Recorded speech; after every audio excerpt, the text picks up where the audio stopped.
بسم الله الحمد لله والصلاة والسلام على رسول الله. السلام عليكم ورحمة الله وبركاته. maanta waa maalin weyn ayay nagu tahay annaga Soomaali haddaan nahay. waxaan soo dhaweynay oo nala jooga marti noo ah yimiday muxuu ahay dalkiisi madaxweyne Ismaaciil Cumar Geelle madaxweynaha Jamhuuriyadda Djibouti ummadda Soomaaliyeedna farxad iyo reereen ayay u tahay dawladda Soomaaliyeedna sidoo kale anagu dal ahaan iyo dad ahaanba waan isleenahay labadeena dal heel walaal ayaa Djiboutina dalkan ay uga tilmaaman tahay annaguna ilaahay idinkiisa markeena ayaan heel walaal rasmi ah yaan doorkeeda qaadan doonaa jamhuuriyadda saddexaad ee maanta Soomaaliya maamulaysahay asaaskeedii iyo dib u soo nooleynteedii mahad ilaahay baalag kadibna madaxweyne Ismaaciil ayaa abaalkeedii mahaddeeda leh ummadda Soomaaliyeed waxaan u sheegaynaa maanta waxaan noola jooga walaalaha noo yimiday soo booqday soo salaamay talo ra'yi iyo waano intaba noogu yimiday annaguna aan ka codsanay inuu noo yimaado aad iyo aad ayaan u soo dhaweynaynaa dalka Soomaaliya iyo dalka Djibouti waa laba dal oo horeyna aan u eeri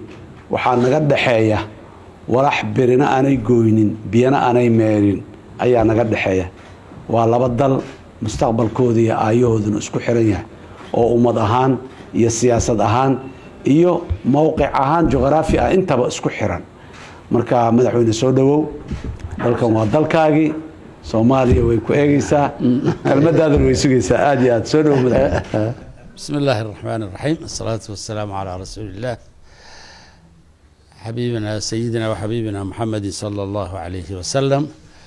مارين ونعكسن أدباد ما تسنتهي مدحويني ولالكي حسن الشيخ محمود دورة شدادي دبديد ما أنت إياه بسوسيارتي وحا كجوابي يعني عسومة دادي aniga iyo ummadda Djiboutina waxaan aad ugu faraxsanahay inaan kugu nimaadno fursadani ducaa kugu nimaadno wada tashi dagaalka imika cusub ee gasheena inaan ka marakaco ayaa iigu jirta socdaalkayga in anaguna aan haddaan Djibouti nahay aan garabgal iyo bogaadin iyo inaan qaybtano wixii dhibaato meesha ka iman kara waxaan arkaynaa ummadii reer Soomaaliya oo wada sare joogta aad bay noo farax gelinaysaa inta aan soo soconay wadada waxa aan arkaynay dad fara badan oo ay ka muuqato shucuur wanaagsan oo qalbiga iyaga taabatay dadkeenuna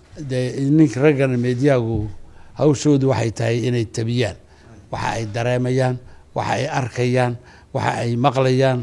waxa ay dadweynuhu ka sugayo in la gaarsiiyo maanta fariinta baan sidnaa